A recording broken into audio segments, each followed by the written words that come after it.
Okay, so good morning, and I'm talking to you from the rooftop because people are sleeping in the living room, and if I was talking even in the kitchen, could wake them up. And so I'm out here. So yesterday was kind of an interesting day.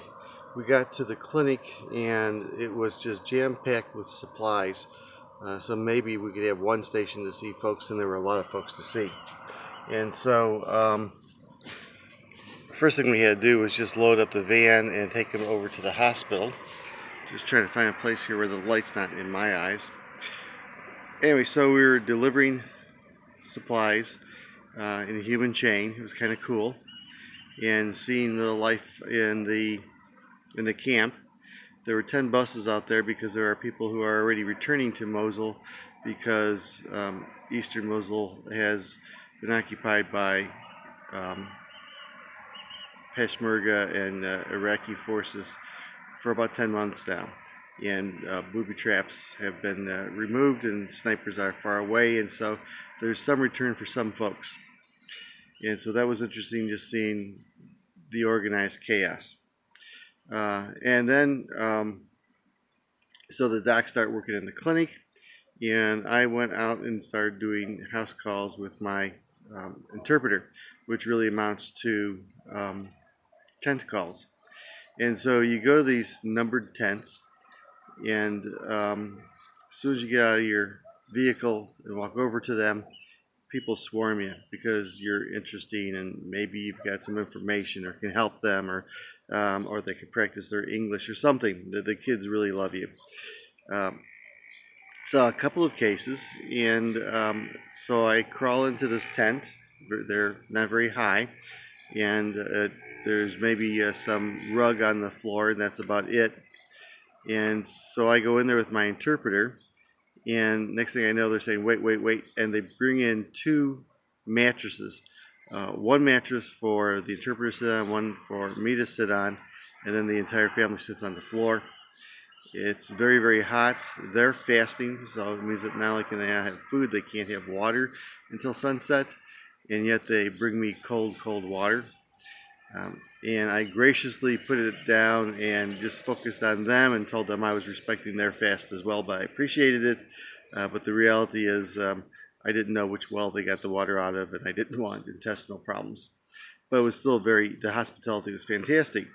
But if you're looking at doing traditional one-to-one or family therapy, this is not the place to do it because the entire family's there while you're trying to talk to one child. And if you're talking to dad, then a neighbor will come in and start giving advice to the mother until you're ready to talk to the mother. And people will line up outside the door and then slowly ease into the tent.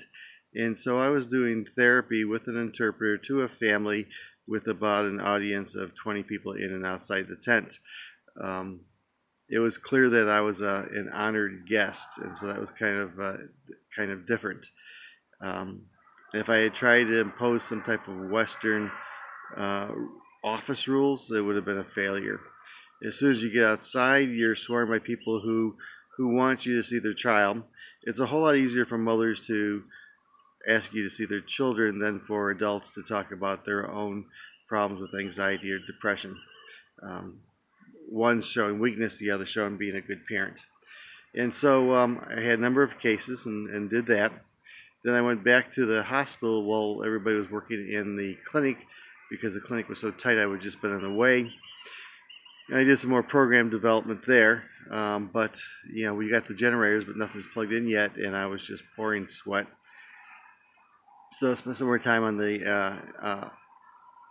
in the camp, and then we got ready to move. And so the clinic was officially closed yesterday, and the hospital is being worked on this weekend, and hopefully will be open Sunday. The drums for the generators were brought in. The containers that'll be outside offices will come in today. And I made appointments with families to start seeing them next week doing art therapy in the container sections. And so pretty exciting.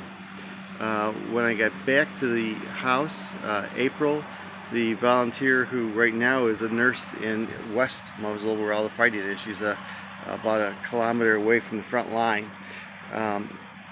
She was there, and she looks very much like the traveler, with all the really cool clothes and making us granola and all that kind of thing, but showing us pictures and really telling us about the work of volunteer nurses and doctors who, they're not soldiers, they don't have weapons. She showed us where they stayed, which is bombed out ISIS headquarters. I don't know if it was headquarters, but it was their headquarters. But it was a bombed out ISIS building where ISIS had made their improvised explosive devices. And so that was pretty interesting. And then my roomie Michael, not to be confused with Big Boss Michael, who's also really cool, he can't cook. We have to take turns cooking, and so we went out to this Italian pizzeria and got all these different pizzas and brought them back. And then there were visitors from there were young Kurdi visitors here, and a guy from India, and Dylan was telling us about his overland trek from England back to Australia, all through Central Asia, which was pretty incredible. Dylan's working on getting all the equipment to do the finishing touches for the hospital. Was buying things, which is not easy here. They don't have big box Menard type stores. So you'll have a block that'll be for screws, and a block that'll be for hammers, and a block that'll be for wood, and so you go to multiple places to get things, and lumber is not cheap in a country that doesn't have trees, and so everything is moving along. Today they're going to be unloading the containers. They're going to be screening folks before they can go back to Mosul. I'm not sure what I'm doing yet today. Today's my day off, so I might go into the city. I might just work on programming. We'll see. Though I'm supposed to go out on a trip this evening. We'll see if that happens. So that's it for now. One person left. Other people are coming in. I think that's all for now. I'm going to go without talking about any sad stories because that would be nice for a change. Take care. Bye.